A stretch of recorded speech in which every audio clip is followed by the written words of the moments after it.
This is Keith. We're at the British Motor Museum, and Keith actually knows how to drive a Model T Ford, would you believe?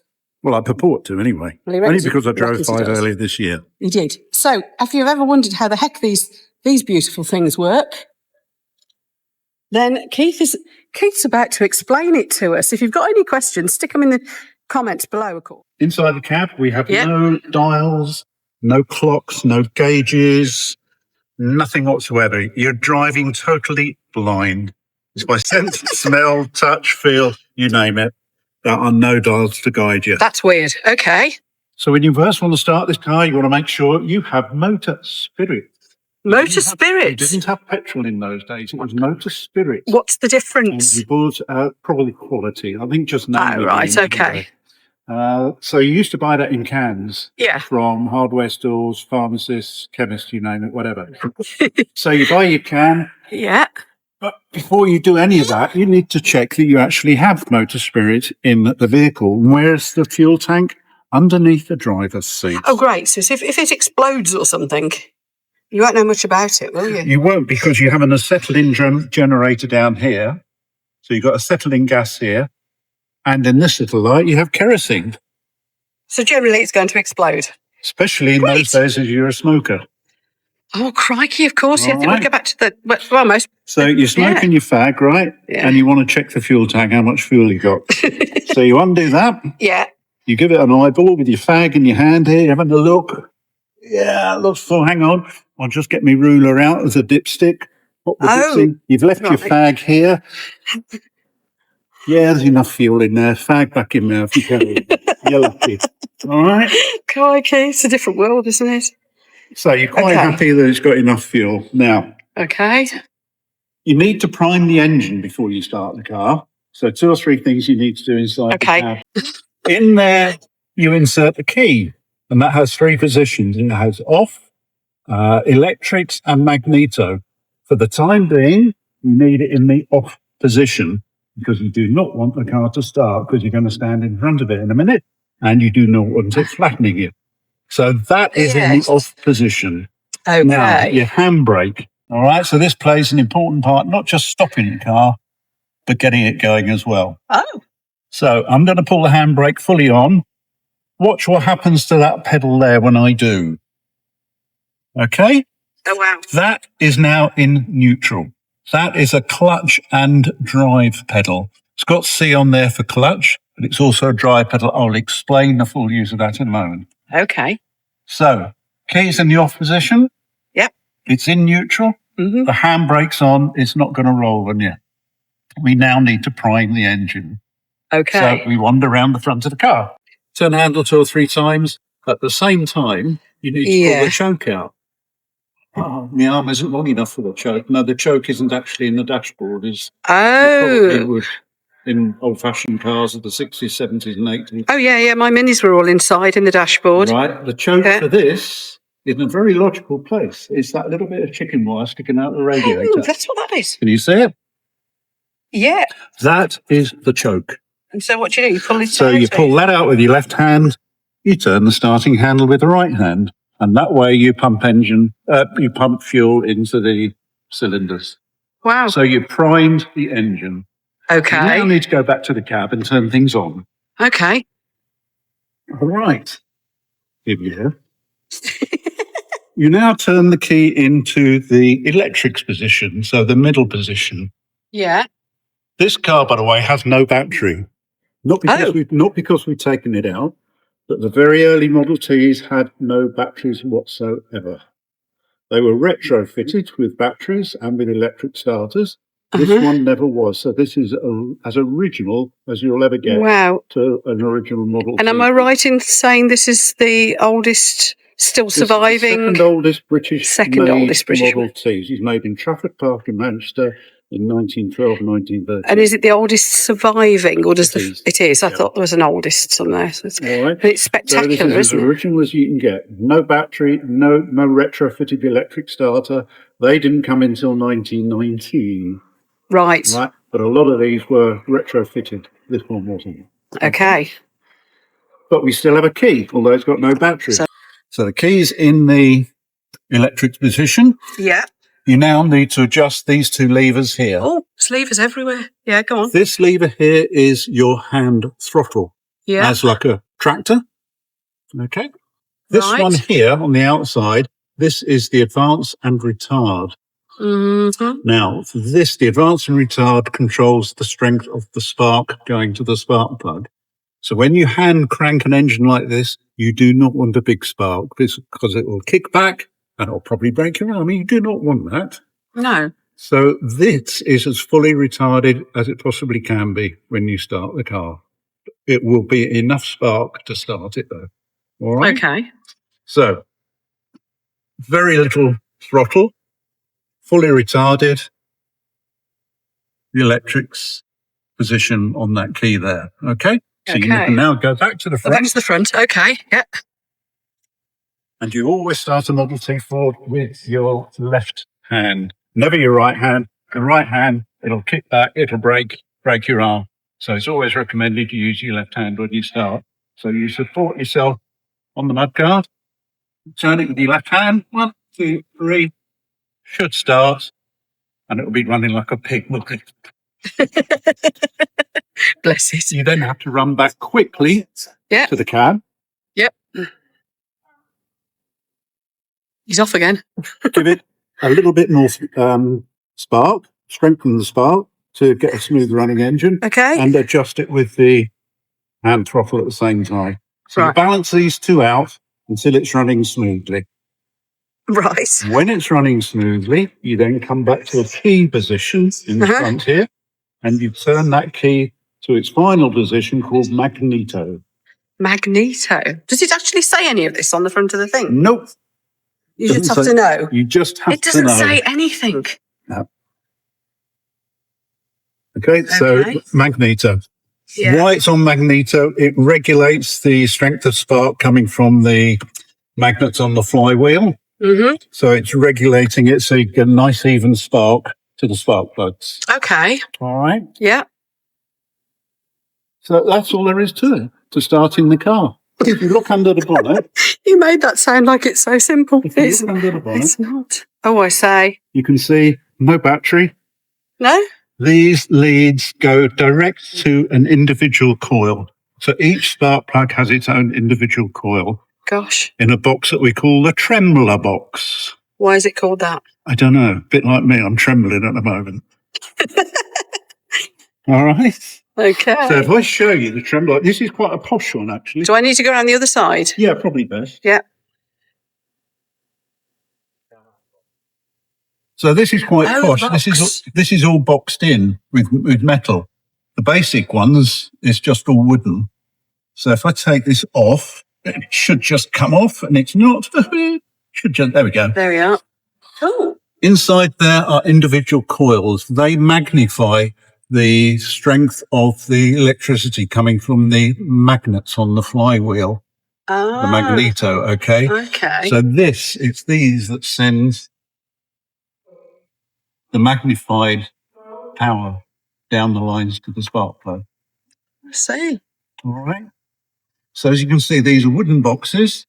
Yes. And one of the vehicles I drove earlier in here, this was wooden.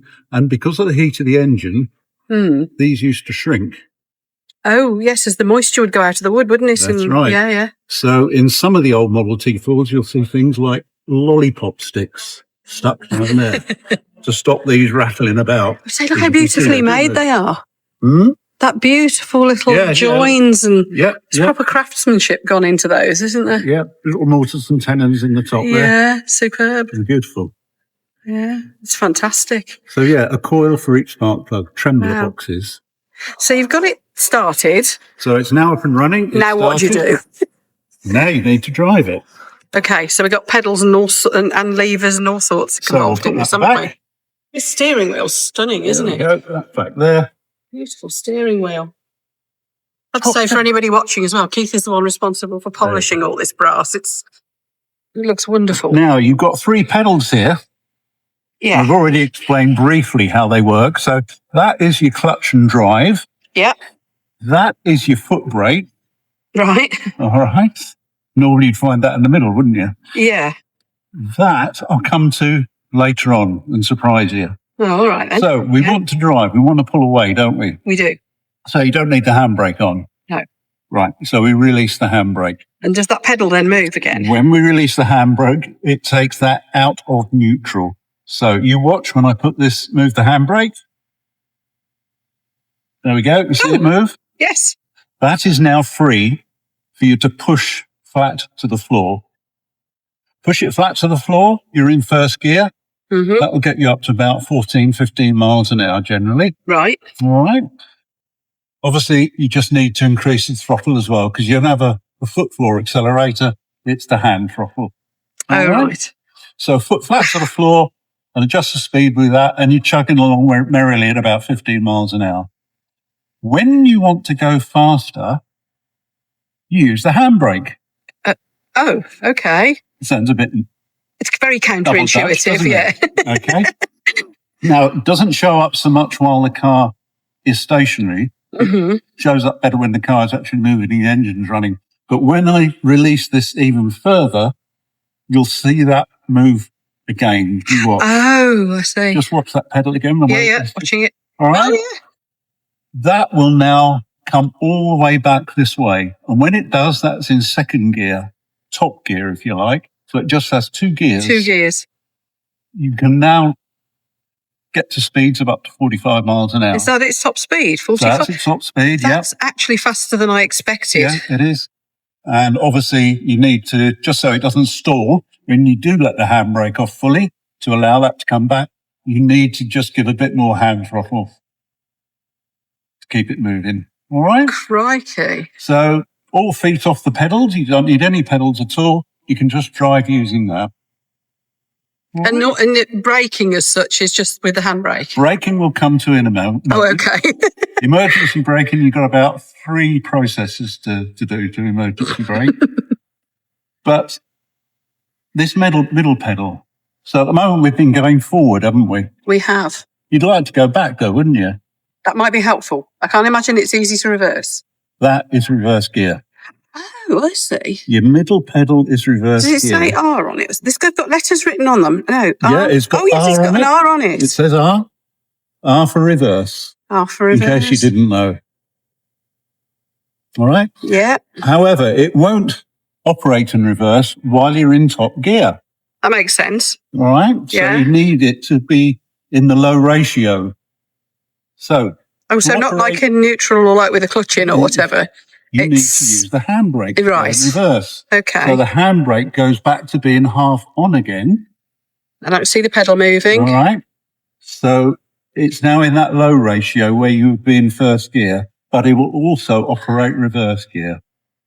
Okay. So all you have to do now is just put your foot on there and it'll go reverse. Oh, that's actually a bit more straightforward, It's really. Very straightforward. Yeah, and when you want to go forward, take your foot off, put your foot on there. And it'll knock it back into forwards.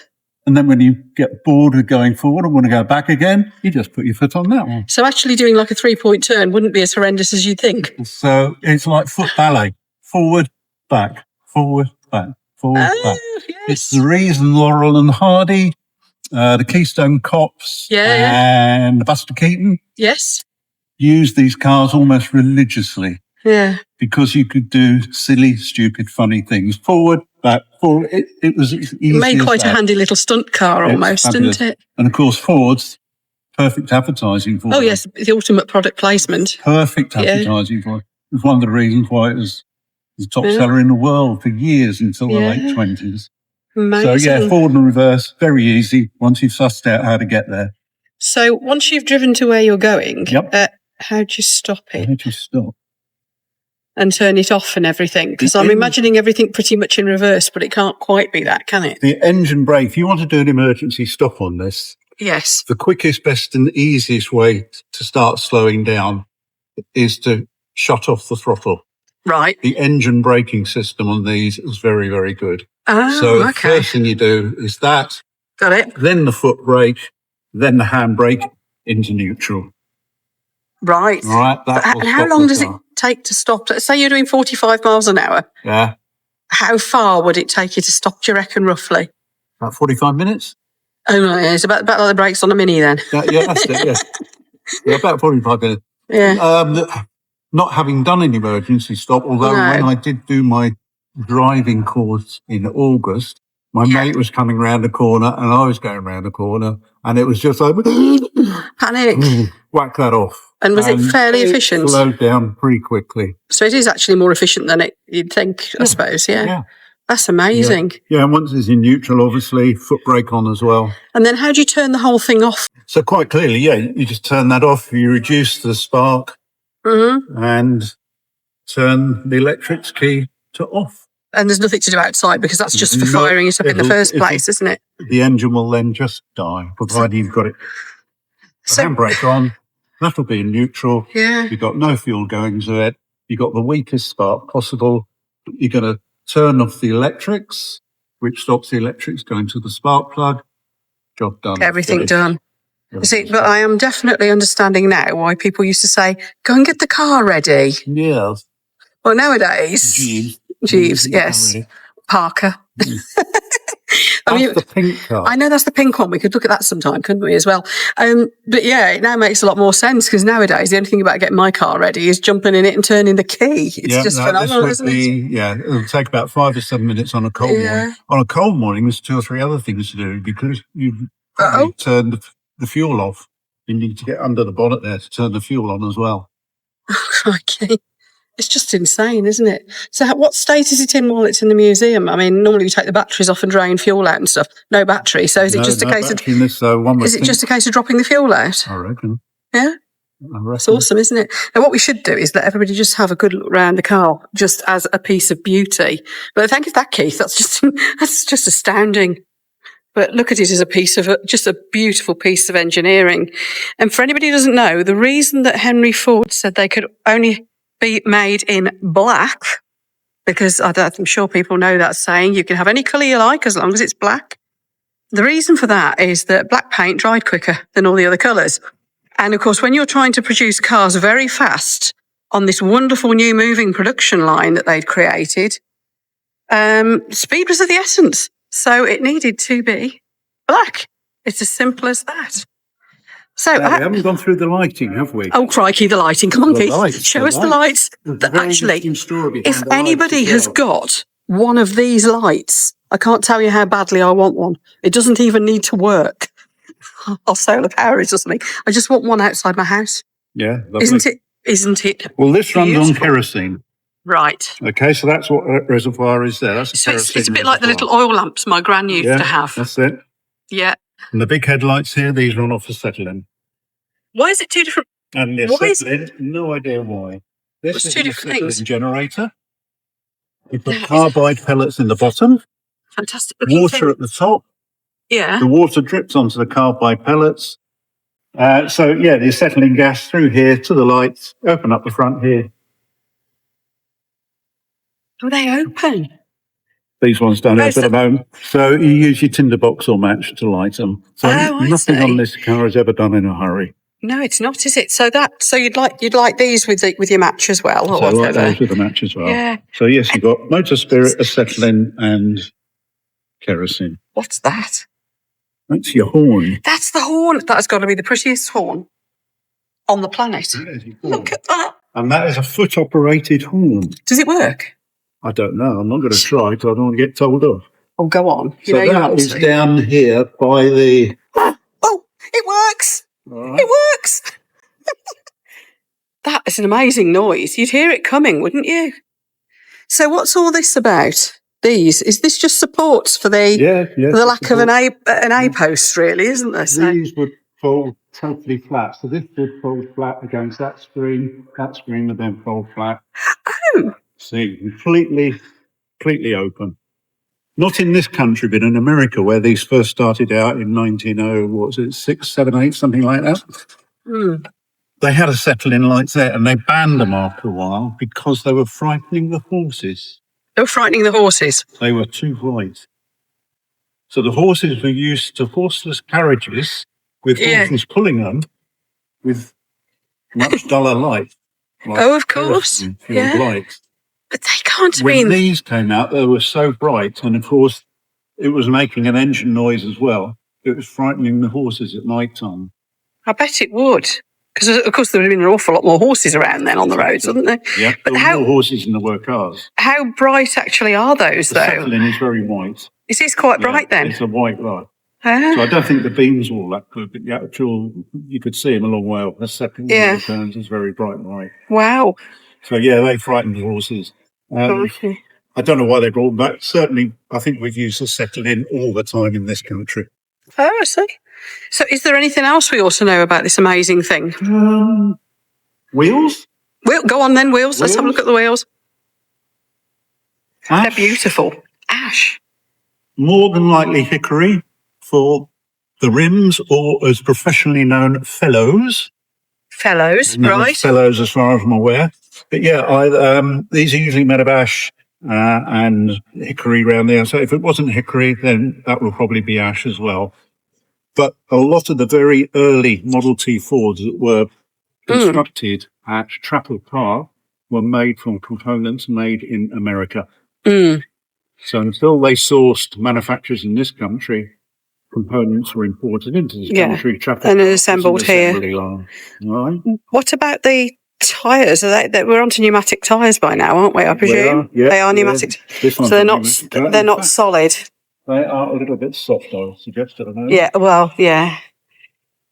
But they're not, what I mean is they're just not solid. And of course, rubber. The mirrors work very well. Yeah, we're testing the mirrors. Yeah, mirrors get the seal of approval. But even, I mean, just look at the mirrors.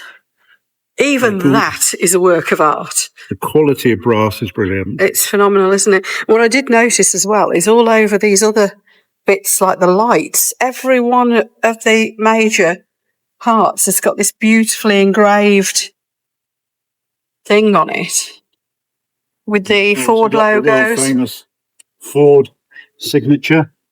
And there's the Ford signature inside the door. Isn't that lovely? It is gorgeous. And to this very day, we still have little plates that go out there a lot of cars. If you haven't got them, you go and buy them, don't you? I mean, people like that even to this very day. Yep. So I've even got them in my little Fiat. Stunning thing, isn't it? It really is. And well done on the brass cleaning, by the way. There's another little beautiful semi-social story. Some people ask me, what is that? Oh, yes. And they think it's a primer. You push it up and down to prime. It looks like it ought to be that sort of thing, doesn't it? It isn't. It's a twister rather than a push-up pumper. Okay. So there's a little notch.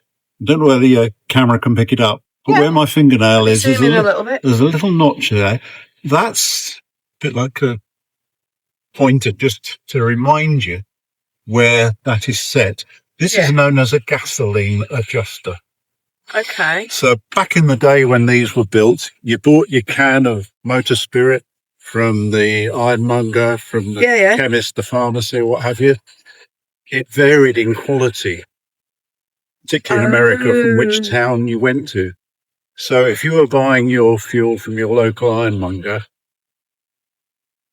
you used to tune the car using this to make sure it ran smoothly. Oh, so you adjust it to match whatever the if you went to another fuel. town, it's quite conceivable that the quality of the motor spirit wasn't as good or maybe better than the one you'd already got in there. So you might have to twiddle that. So if the engine was you used the gasoline adjuster to make it run nice and smooth. Isn't that brilliant? Then when you go back to your hometown, fill it in, you think, oh yeah, it was around about 4 o'clock on there, wasn't it? So you turn that little notch to 4 o'clock to make it run smoothly again. Isn't that brilliant? All these little things. Is there anything else we ought to know that you can think of? My mouth's getting dry. I bet it is. Well, I think we need a cup. I owe you a cup of tea. Apart from that, no, just great fun. Absolutely. I'll bet. Do I do a bit of advertising for somebody? You're very welcome to. Now, I think Keith's about to tell us where it was he had this amazing experience of driving these amazing cars. Somewhere like Lower Marston is south of Buckingham. Right. Called Tuckett Brothers. Tuckett Brothers. Tuckett. Tuckett. E-double-T. Right, I'll tell you what we'll do. I'm sure they've got a website. Have they got a YouTube channel? Might have. I'll check it out. But whatever links we've got that I can find, we'll put the links to their website, and if they've got a YouTube, we'll put links to that as well. Cool. So if people want to see these cars actually on the move, I mean, this one goes. Yeah. It's just I don't know when it's next due out.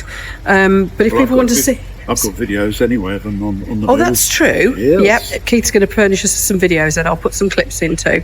But if anybody would like to have a look at the website and see where Keith went for this amazing experience, we'll put the links in so that people can find it. Yep. I think that would be brilliant. And if you want to buy a Model T Ford at the end of that, he's always got at least a dozen for sale. Has he? That's insane. He put one on this morning. Doctor's Coupe. What sort of prices do they go for? Depends, obviously, on the condition of them. Yeah, and the rarity of the model. They're all runners that he sells. Yeah. So anything from about 5,500 up to about 20,000. That's incredibly... So the average, I would have said, would be about 10 or 11,000. Wow. And you'd be buying from a proper specialist as well, who really knows what they're doing with the cars, and they'll probably teach you to drive the thing as well. The old van I drove, which was really delicious because it was all sign written on the side. Oh, lovely. That was a 1915 van. Yeah. That was the most expensive one he had there at the time. That was about 19,500. But it allowed me to drive it. They should be worth so much more, shouldn't they? I mean, this one would be, because it's got that little bit of uniqueness because of the age and the story and all the rest of it. But all the same, that's a fantastic amount of history for... It is incredible. For around the same price I paid for my little Fiat. That's just nuts, that is, isn't it? It's how motoring started. But before, everything was standardised. Yes, of course. Because these foot pedals are totally arse about face. Well, they are. And I noticed when we've had other really old cars in here, it's like, what do the pedals do? And everybody just shrugs until one of us says, actually, I do know, and we can tell each other what they do. But they're all different, aren't they? I mean, it drives me crazy enough when a windscreen wiper isn't on the side you think it is, and you end up indicating instead or whatever on a modern car. Oh, well, yes, I was just going to say, we don't have windscreen wipers. No. We don't have indicators or even trafficators. They were the early version. You don't have any of that. You had no electrics to do anything with other than to start the car. Would you even bother hand signals? Because there'd be so few vehicles on the road. Would you do hand signals? Probably not in America. Because horse and carts don't, do they? Or do they? They might nowadays. They do it now. If you happen to get them on the road, yeah. So you'd just do it, wouldn't you? But then there are going to be so few vehicles on the road in the early days that it probably didn't matter. But no wipers, so you'd have to just get out and just clean, wouldn't you? And you'd have your roof on because it's got a... Did they all have a fabric roof? So this does have a roof, yeah. Which, if you're sitting in the back... There's no help at all. You'd be glad if it was raining, because if you sat in the back and you did one of the emergency stops, I know it takes forever, but your throat is level with that. Kids would be fine because they disappear under there. Just shoot underneath. But an adult sat here, you'd be garroted probably. Probably take your kneecaps off on that there, though. Yeah, probably. It's not great for passengers, is it? And obviously there's no seatbelts and things like that. It's just fascinating, isn't it? It really is. And I do love those wheels. It's the colour of that ash wood, I think. It's so nice against that beautiful glossy black and all the brass. So thank you ever so much, Keith, and thanks to the British Motor Museum for not minding us doing this as well. I'm going to be passing the video on to the marketing team in case they can use it for something. But I was just so intrigued when Keith showed me what he knew about this car that I thought, I've got to film that. So I hope you like this, everyone. If you do, then of course you can subscribe to this channel. That would be awesome. If you give us a little thumbs up, we like that. In fact, there's a load of things down here. Just click stuff. Just that's it, like that. And we just... That's a very big thumb, Keith. What are you doing? Yeah, just click things. Thank you. Bye. Keith? Stop. Okay. I'm just going to come up over your head here so we can see what these buttons and knobs and things are doing. Just rephrase that, will you please? You know what I mean? Do whatever you're doing. I'm stuck to the... Oh, look, my little magnet likes the car. That's the microphone for anybody who doesn't know. Oh. There we are. There we go. Bang that on again. Yeah, it's obviously magnetic as well. Yeah. What's that name of the gas I'm thinking of? Methane? No. That's what cows' bottoms produce. Acetylene. Methane. That's what you need goggles and things, and definitely you'd need your moustache, wouldn't you? You definitely need your moustache for that. Lights, yeah. You didn't let me finish. Oh, sorry. Because you're more interested in methane than you were acetylene. I said, well, it was funny. Let's face it. Well, I think it's funny. Yeah. Not in this country. Hello. Hello. Camera's over here, but no. Camera's over there, is it? Talk to the green dot. Talk to the green dot. Talk to the green dot. That's actually running. So if we come and stand here, I'll clean the front camera as well. So we've got it on both cameras. I won't take this bit off this camera. But if I stand here and say, hello, and this is Keith, and that sort of thing, and so you point at your badge, are we mirrored? Are we mirrored? We're mirrored. Right, okay.